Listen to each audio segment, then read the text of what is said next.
When it comes to uncovering hidden truths, most people begin with force, searching, interrogating, obsessing over details, hoping that somewhere in the mess of evidence, the truth will surrender itself. But truth doesn't bend to pressure.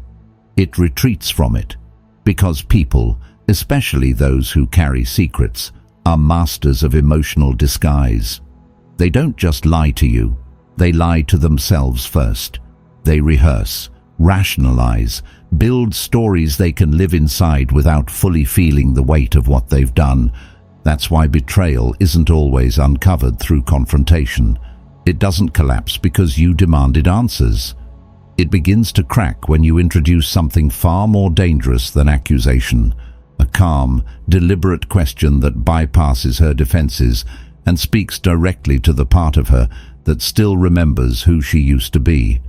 Because a well-crafted question doesn't ask for a response. It demands a reckoning. It unsettles the stories she tells herself at night. It doesn't yell or chase. It waits, and in that stillness, it calls something forward that can't be rehearsed. The quiet tremor of misalignment, the hesitation that lingers just a second too long, the subtle betrayal not in what she says, but in how she says it.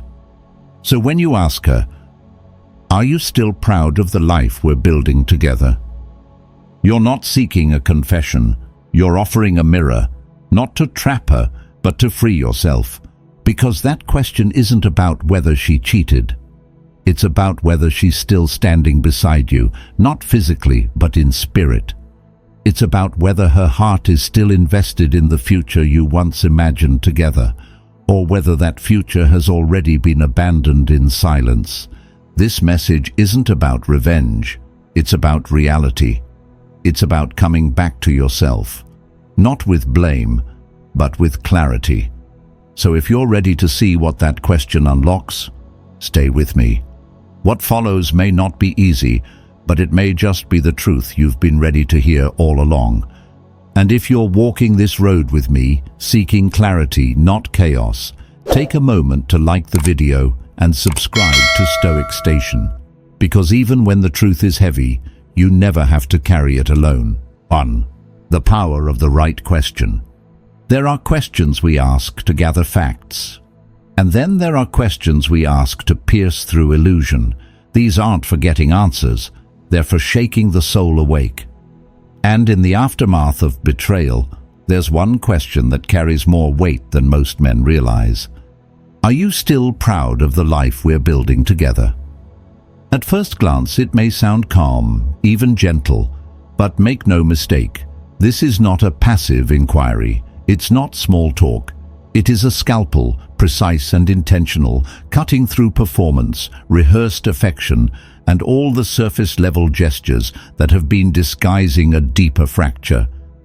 Because when you ask that question, you're not confronting her with blame. You're not demanding explanations. You're simply placing a mirror in front of her and inviting her to look, and not just at you, but at herself. You're giving her a chance, perhaps her only real chance, to stop running from her own reflection. To stand still long enough to feel the tension between the promises she made and the path she's walking now. You're forcing her to examine the distance between the woman she once aspired to be and the one she's currently becoming. You are not merely asking for information, you are demanding a self-assessment. You are inviting the person to reflect, perhaps unwillingly, on the internal fracture between who they once were and who they have become.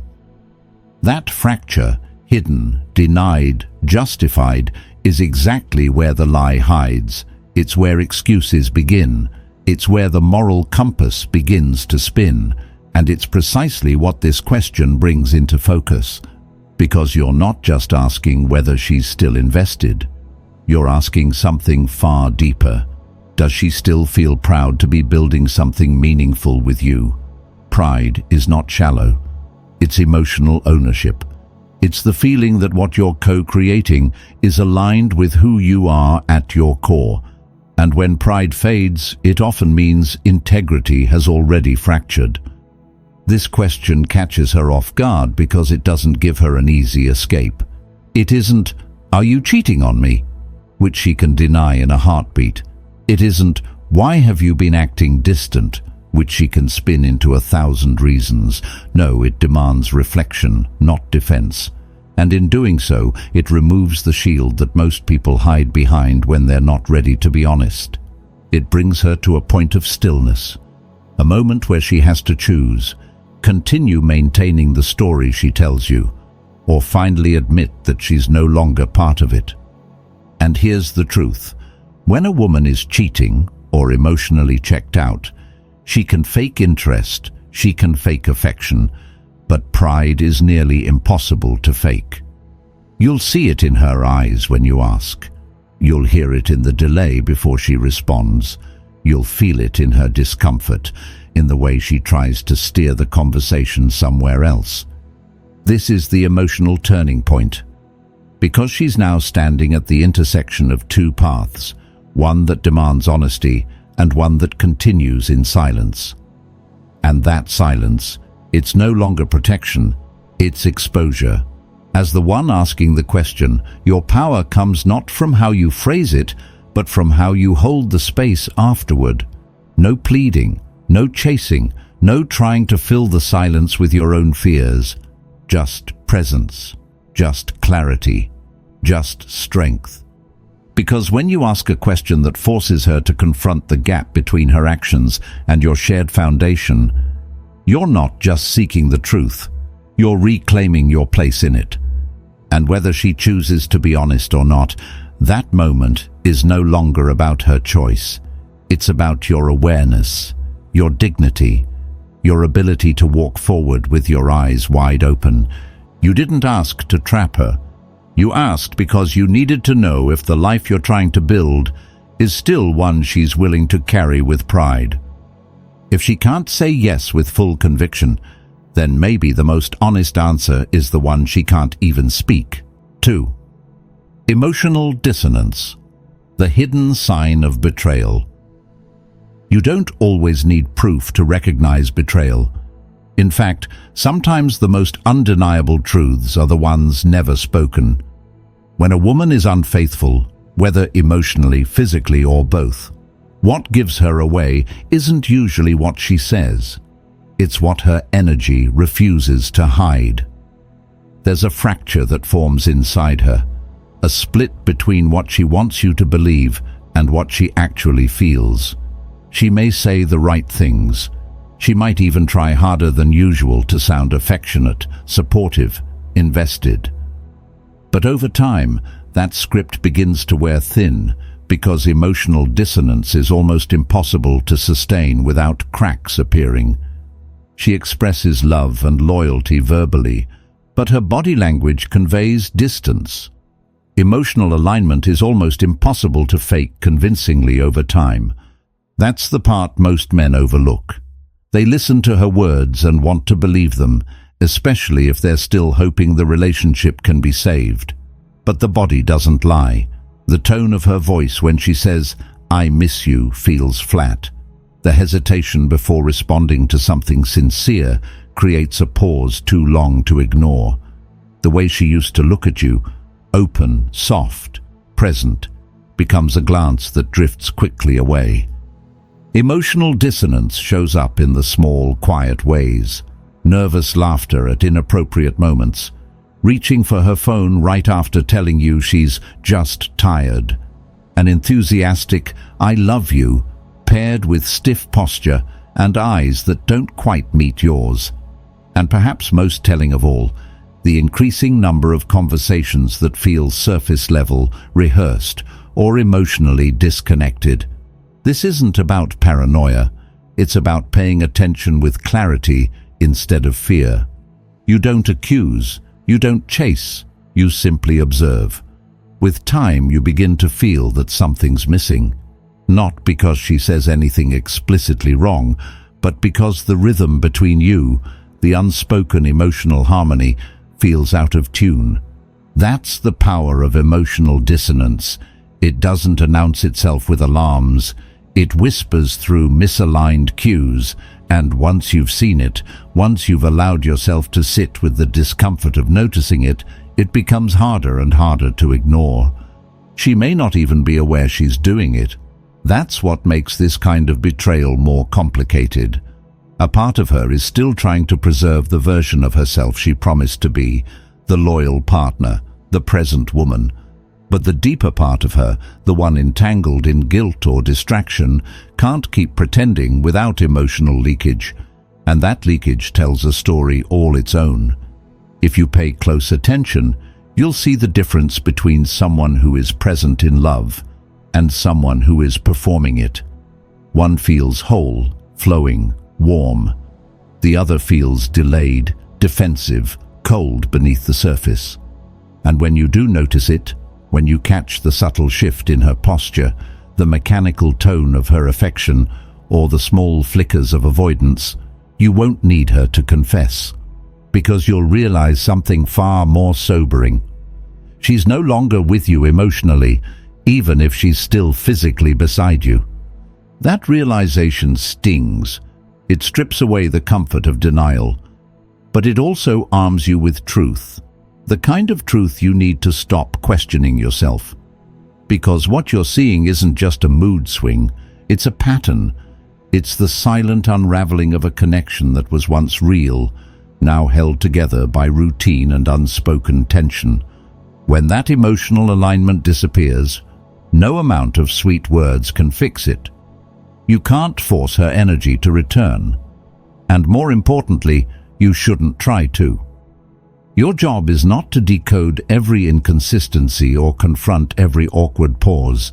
Your job is to become still enough, aware enough, to recognize when something once sacred has started to erode, and then to respond not with desperation, but with dignity. Because if she's no longer there with you in spirit, then the most honest thing you can do is finally show up for yourself. 3. The role of integrity and inner congruence. Integrity isn't about having a flawless record. It's about alignment, when a person's values, words, and actions point in the same direction. When someone breaks that alignment, especially in a relationship built on trust, the rupture isn't just external, it cuts into the very core of who they are. Cheating isn't just a betrayal of a partner, it's a betrayal of self. And when a woman begins living in that contradiction, it leaves traces far deeper than most people realize. You start to feel it in the subtle ways she shifts when certain topics come up. Ask her about the future, and there's a hesitation, not always in the words, but in the tone. The warmth that once wrapped around her responses now feels clinical, rehearsed. The way she used to look at you when you talked about your dreams together. It's replaced by a distant nod, a quick smile that doesn't reach her eyes. The cracks don't always show up in arguments or dramatic changes. More often they emerge in the quiet inconsistencies. The stories that shift slightly over time, the strange justifications that don't quite make sense. The way she insists everything's fine, yet pulls away emotionally when you reach for her. It's not that she's lying badly, it's that the version of herself she's trying to protect is becoming harder and harder to sustain. She often lives in a split reality, where she tells herself it's excusable, and another where she knows deep down it's a profound violation of trust. That's the psychological burden of betrayal. On the surface, she might seem functional, composed, even affectionate. But inside, the cost of maintaining two conflicting identities starts to rise. One part of her wants to stay loyal to the image she's built with you, the promises, the life, the love. The other part is already living outside that frame, justifying choices she knows she wouldn't accept from you. And that split? It wears her down, not always visibly, but emotionally, because the truth is, no one can walk in two different directions without eventually falling apart. You'll notice that the more she tries to keep the illusion intact, the more exhausted she becomes. The emotional weight of that contradiction leaks out in subtle irritability, defensiveness, or strange overcompensations. Suddenly, she's overly generous, overly cheerful, or overly eager to prove that everything's okay. But the energy behind it feels off, forced, misaligned.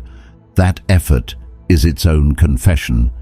Because here's the thing about integrity, it can't be faked forever. Sooner or later, the woman who once moved in harmony with her values starts to lose her rhythm.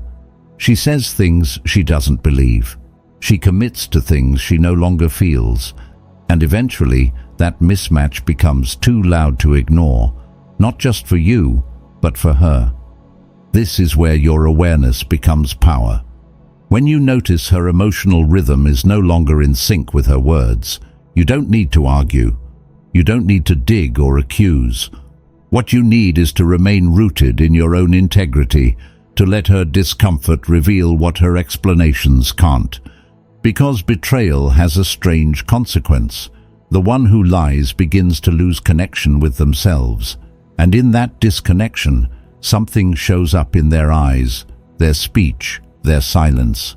You'll see it if you're willing to look, not with anger, but with truth. You may never get the admission you're hoping for, but you don't need it. The deeper truth lies in watching how much energy she's pouring into looking like the person she used to be, rather than simply being it. And when you see that, you'll realize that the story is already unraveling, not because you forced it, but because integrity, once broken, cannot be worn like a mask for long. Fourth, understanding projection. When someone is carrying a truth too heavy to admit, the mind starts looking for places to unload it. And one of the most common and most confusing ways that happens is through projection. It's subtle, sometimes even unintentional, but it's powerful. And if you're not grounded, it can make you question yourself before you ever begin to question her. Projection happens when a woman, overwhelmed by the guilt of her own betrayal, begins to assign that guilt to you. It's not always obvious at first. She might suddenly accuse you of being distant, even though you've been the one reaching out. She might claim you're hiding something, though she offers no clear reason why. Or she might start pointing out your flaws more frequently, not out of concern, but as a way to keep the spotlight off herself. At first, you may feel confused. You might even become defensive. You start asking yourself, did I do something wrong? Or have I changed? That's the trick. Projection makes you look inward, not because you're guilty, but because you care. And caring men often become the ones who carry the emotional baggage someone else doesn't want to own. But it's not about you. It's about what she can't face.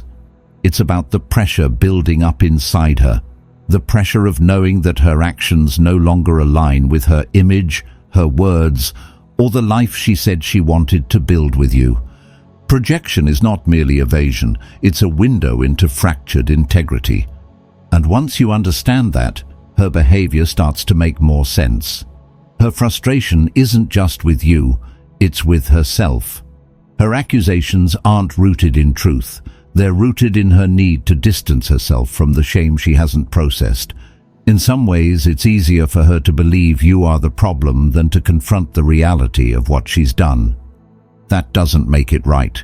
It doesn't excuse the betrayal, but it gives you clarity. It helps you step out of the fog and see things for what they are, not what they appear to be in the heat of the moment. So when she lashes out, don't fight back. Don't rush to defend your name or justify your every move. Stay steady. Let her storm pass. And when it does, you'll begin to see the cracks in her words. You'll see how her blame doesn't hold. You'll hear how the louder she gets, the more she's really trying to silence something inside her. This is where your strength matters most. Not in overpowering her, but in not absorbing what was never yours to carry. When you stop reacting to the projections and start listening beneath them, the real story begins to reveal itself, not through confession, but through contradiction, through the tension of someone trying to escape a truth that still follows them everywhere they go. 5. How people react when they're caught. There's a moment, quiet but seismic, that happens when someone hiding the truth is finally faced with a question that hits too close to the bone. It's not loud, it's not dramatic, but it's unmistakable. You ask something clear, calm, and honest, and suddenly, everything in her demeanor shifts. This isn't about confrontation. You're not accusing her. You're not attacking. You're simply placing one honest question on the table, something she didn't expect, something she can't deflect with a rehearsed answer. And in that moment, she feels the emotional pressure begin to mount. Because maintaining a lie, especially one that fractures your shared reality, requires constant energy. It's not just about hiding the truth from you. It's about hiding it from herself. The pressure of a single penetrating question can fracture the fragile psychological structure that the betrayer has built. She may freeze. Her expression may go blank for a beat too long, as if her mind is racing to find the safest response. Or she might shift into overdrive, filling the air with details, changing the subject, overwhelming you with noise to avoid the weight of silence. In some cases, she'll get defensive, raising her voice, flipping the question back on you, making it about your tone, your timing, your flaws, anything but the truth. But here's where you begin to see the unraveling, not necessarily in what she says, but in how hard she's trying to keep control of the moment. The crack in her composure isn't always visible in her words. It's in the way her eyes avoid yours when they used to hold steady. It's in the trembling exhale before she speaks. It's in the tiny delay, the flicker of guilt, the sudden change in posture. And this is where your power lives, not in pressing, not in arguing, but in restraint, in holding the silence, in letting her sit in the question without chasing after an answer. Most men try to fill that silence with explanations, reassurances, or a plea for honesty. But what she's not expecting is for you to stay grounded, calm, centered, observant. Because when you don't react, when you don't give her a path of escape, the silence starts to do the work for you. The discomfort builds, not because you're attacking her, but because she's finally alone with the truth she's been trying so hard to manage. And the longer she sits in that space, the more difficult it becomes to hold her performance together. That's the emotional cost of deception. It's not sustainable under pressure, especially the pressure of being seen clearly. You're not interrogating her, you're simply refusing to look away, and that can be more disarming than any confrontation ever could. Sometimes the truth doesn't come in words.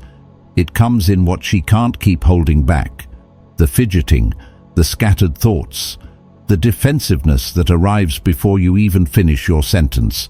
Those are the tells. That's the confession.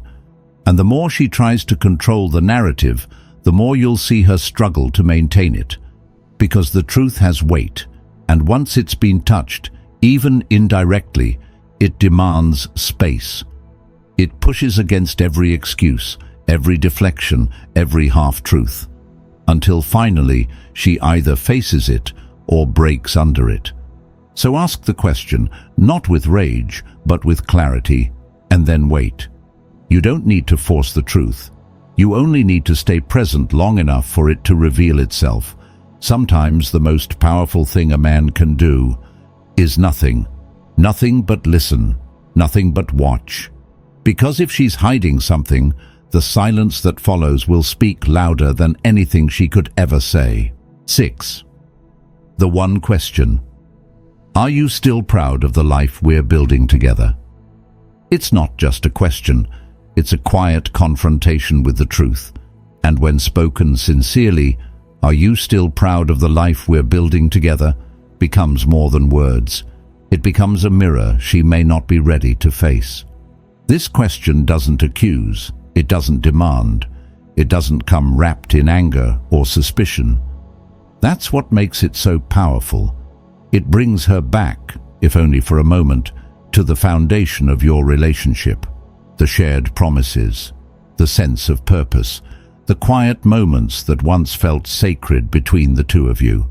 It holds up a reflection of everything you were building together and asks her not whether she remembers it, but whether she still values it. And if she hesitates, if she looks away, if her voice changes or her answer lacks the weight of conviction, that is your answer. Because people don't fake pride very well. They can mimic affection. They can imitate concern. But pride requires alignment. It requires integrity. And when a person is out of alignment, when their actions no longer match the foundation they helped create, pride disappears. This question forces the person to reckon with what they have contributed to that shared vision and what they may be tearing apart. That reckoning is what makes the question so deeply uncomfortable for someone who knows, even quietly, that they've stepped outside the boundaries of loyalty. For a woman who's betrayed your trust, whether through emotional distance, infidelity, or hidden resentment, this question hits where defenses are weakest, the conscience. Because she may have justified her choices in her head. She may have built reasons around her disconnection, but when she's asked whether she's proud of what you're building together, there's no space for justification, only reflection. It's not about whether she's cheating, it's about whether she still sees meaning in what you've created, whether her heart is still in it. And if it's not, that will show. Not always through direct words, but through the energy that follows, the way she changes the subject, the way she over-explains, or worse, the way she responds with irritation, as if the question itself was unfair. That reaction alone tells you how far the emotional drift has traveled. Some people break under the weight of that question. It reminds them of who they used to be, who they promised to be. It forces them to feel the cost of their quiet departure from that version of themselves. Others won't break. They'll lie. They'll try to maintain the illusion. But either way, you'll see it. In their eyes, in their body language, in the discomfort that no longer hides. That's when you have to make peace with what you now know. Not because she admitted anything, but because she couldn't answer with the strength of someone who's still all in. This question isn't about control. It's not about strategy. It's about clarity. It's about giving her the space to be honest and giving yourself the permission to let the truth land, however heavy it might be. And if the answer you get shakes something in you, that's okay. It's supposed to. Because when a woman is no longer proud of the life you're building, she's no longer building it with you. She's simply standing inside it, waiting for something else. You ask this question not to tear things down, but to stop living in a version of the relationship that only one of you is still holding up. Because sometimes the most honest thing you can do isn't to walk away in anger. It's to walk forward with your eyes open and never again confuse silence for commitment. 7. Healing and moving forward. Truth rarely arrives wrapped in comfort. Most of the time it comes in silence, in stillness, in the deep ache of finally seeing things as they are, not how you hoped they would be. But while the truth may hurt, it also frees you. It unchains you from the guessing, the second guessing, the exhaustion of trying to interpret half-hearted affection and subtle inconsistencies. And in that freedom, you begin to find yourself again. You don't need a perfect confession to heal. You don't need every detail. You don't even need her to admit what you already feel in your bones. What you need, more than anything, is clarity. The kind of clarity that lets you stop spinning in circles around uncertainty and instead stand firmly in what you know to be real. You must be willing to hear a soul-level response, even if it shatters you. Stand in the dignity of truth, even if it costs you. That's where your power lives, not in confrontation, not in manipulation, but in composure, When you no longer argue for your worth, no longer chase after an explanation, no longer try to convince someone to stay who has already begun emotionally walking away. That is when the balance shifts, because the person who betrayed you starts to feel, for the first time, the full weight of what they've done, without you cushioning it. This is where many men struggle. They feel that if they let go, they're giving up, that if they stop fighting for the relationship, it means they didn't care enough. But real strength isn't about clinging. It's about knowing when holding on is no longer honorable, but self-abandoning. Healing doesn't begin when she finally owns what she did. Healing begins the moment you stop trying to carry both the relationship and her silence. Sometimes you ask the hard questions not because you expect her to answer truthfully, but because you need to hear how far she's drifted from who she used to be. And when you hear that, when you feel that space between what you once had and what now stands in front of you, you begin to grieve. Not just the relationship, but the version of yourself that was willing to settle for so little clarity. But grief isn't weakness. It's evidence of your depth. It's proof that you showed up with a whole heart. And while betrayal cuts deep, it also breaks open something in you that needed to breathe. The part of you that knows peace is better than control, that truth is more important than illusion, and that walking away from what no longer honors you is an act of self-respect, not defeat. The moment you stop explaining yourself is the moment she begins to hear her own silence. The moment you stop chasing is when she finally has to face what she's been running from.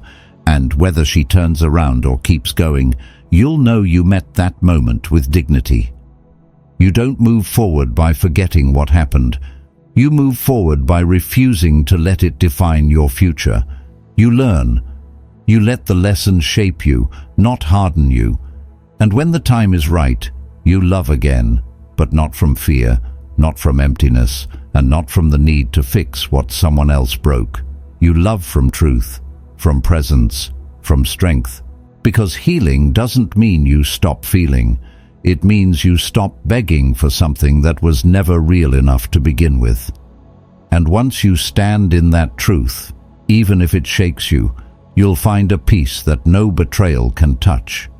Summary: the heart of this journey was never about catching her in a lie. It was about stepping out of one yourself, the lie you were tempted to believe that if you just tried harder, waited longer, or proved your worth, things would return to how they used to be. But deep down, you knew. You weren't chasing the truth to punish her. You were chasing it because your soul was tired of pretending everything was fine. At some point, the pain of uncertainty becomes heavier than the truth itself. So you ask the question, not to trap her, but to end the spiral, to free yourself from the emotional drain of suspicion and the silent war inside your chest. It's not about exposing her, it's about exposing the truth. So you are no longer trapped by doubt or fear. You can choose your path forward with the full power of clarity. Because when you begin to seek alignment over approval, when you want peace more than control, something shifts. You stop trying to save something that's already disconnected. You stop holding the weight of both hearts. You stop fighting for the relationship and start standing for yourself. And here's what most men miss. The victory isn't in getting her to admit it. The victory is in you being brave enough to ask the hard question and strong enough to live with the answer. Whether she comes clean or walks away in silence, you've already crossed a threshold. The man who chooses truth over comfort, clarity over illusion, that man doesn't lose. He rises because he's no longer afraid to live in what is real. If this message helped you reclaim even a piece of your clarity, honor that shift, like the video, and subscribe to Stoic Station. This path is yours, but you never walk it alone.